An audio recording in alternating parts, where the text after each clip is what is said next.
our ethylene oxide, as my friend said, we have rings. We have a ring structure there, so it's not stable.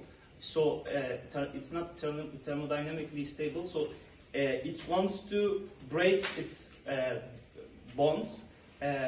Because of that, it's so reactive. So we can use it for intermediate products.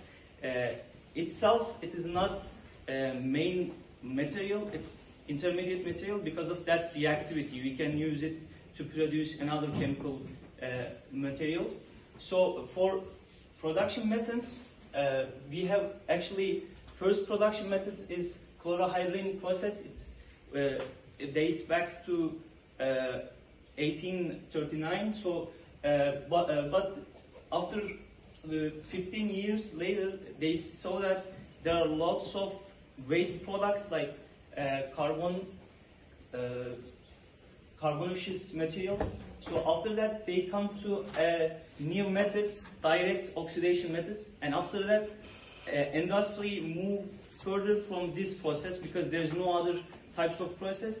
Actually, in lab scale, we have some other synthesis methods like electrochemical methods and also like oxidizing with another chemical species, but they are in right now lab scale. They are not feasible for industry. So our main reactions is first partial oxidation of ethylene. This is also called epoxidation. So you can see it in articles like epoxidation.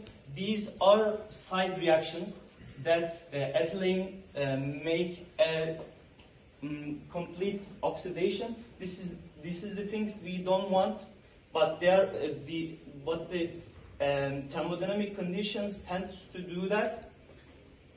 For comparative analysis of production methods, they are around 200. They are in around 200 to 300 Celsius degree, and also selectivity is for air-based oxidation is around 70.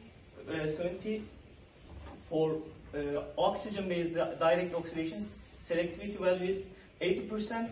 But the thing is, oxygen-based direct oxidation is more like it has more yield. But the problem is the conditions is so hard to.